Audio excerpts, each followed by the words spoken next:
ये पीडीए चौपाल पूरे उत्तर प्रदेश में चलाई जा रही है समाजवादी पार्टी की ओर से, और ये 2027 के विधानसभा चुनाव की तैयारी है। श्री अखिलेश यादव जी ने जो पीडीए का नारा दिया उसमें प्रदेश के ज्यादातर 90% लोग इसमें जुड़ रहे हैं, क्योंकि वर्तमान शासन जाति और धर्म देखकर लोगों के साथ भेदभाव करता है। पिछड़े, दलित, अल्पसंख्यक, महिलाओं, नौजवानों के साथ हर स्तर पर अन्याय होता है। चाहे नौकरियों की भर्ती हो, चाहे स्कूल में एडमिशन की बात हो, चाहे अस्पतालों में इलाज की बात हो, और चाहे पुलिस के मुकदमे हो, वो जाति और धर्म देख के किए जाते हैं। तो इन सब चीजों से परेशान होकर जनता इस सरकार से दुखी है और सरकार को बदलना चाहती है, और वो अखिलेश यादव जी के नेतृत्व में इकट्ठे हो रही है। अरे श्रीमती जी, कुछ तो सस्ता लो। नहीं श्रीमान जी, सब बढ़िया लो। इसमें क्या खास बात है? थोड़े में ज्यादा स्वाद, यही तो है इसकी खास बात। क्या स्वाद है? अरे मेरे राजा, राजा और मसाला।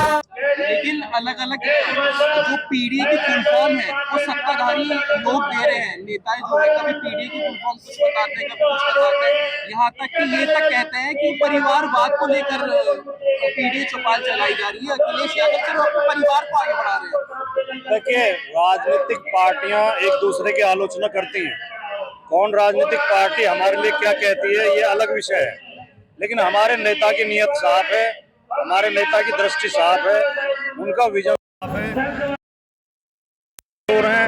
जिनके हक मारे गए हैं उन्हें न्याय दिलाना है और उन्हें आगे लेके आना है, उन्हें सत्ता में हिस्सेदारी देनी है। अच्छा, आपने राष्ट्रीय लोक दल को लेकर एक बयान दिया है कल बागपत में, क्या कुछ बयान है और क्यों? देखिए, राष्ट्रीय लोकदल चौधरी चरण सिंह जी की विरासत है। चौधरी चरण सिंह हमेशा सत्ता के खिलाफ लड़े, हमेशा किसानों की आवाज बने। वो किसानों के मसीहा कहे जाते हैं, और जाति धर्म से ऊपर उठकर पूरे देश के किसान उन्हें अपना मसीहा मानते हैं।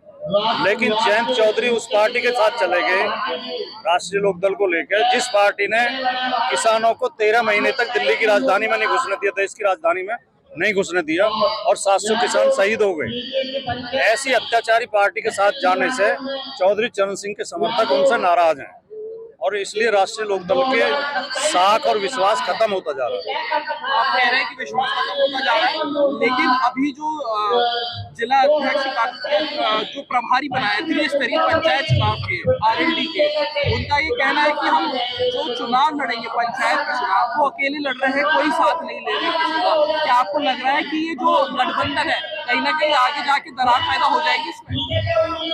हम इस बारे में कुछ नहीं कह सकते, हम अपने कार्यक्रम के बारे में बता सकते हैं।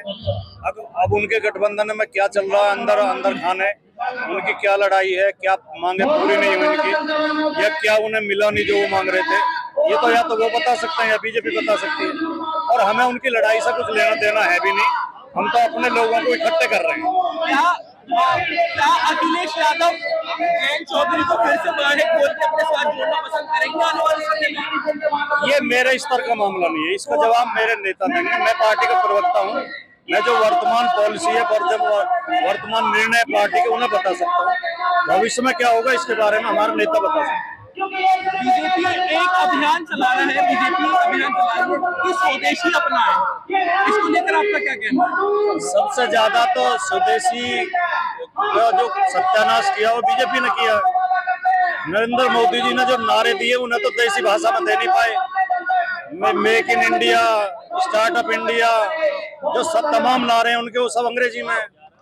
और ये इन्होंने जो सरदार पटेल की मूर्ति लगाई गुजरात में, वो चीन से बन के आई। ये मोदी जी के आप घड़ी देखो, चश्मा देखो, मोबाइल देखो, उनकी गाड़ी देखो, सब विदेशी हैं। तो इनकी कथनी और करनी में अंतर है। आरएसएस आजकल स्वदेशी पर जोर दे रही है। आरएसएस की टोपी विदेशी है, आरएसएस की हाफ पैंट विदेशी है, आरएसएस का नमस्कार का तरीका विदेशी है। तो ये सब तमाम तो चीजें विदेशी अपनाते हैं। बीएसपी ने एक जनसभा करी है लखनऊ में, बहुत बड़ी संख्या में वहां पर लोग इकट्ठा हुए।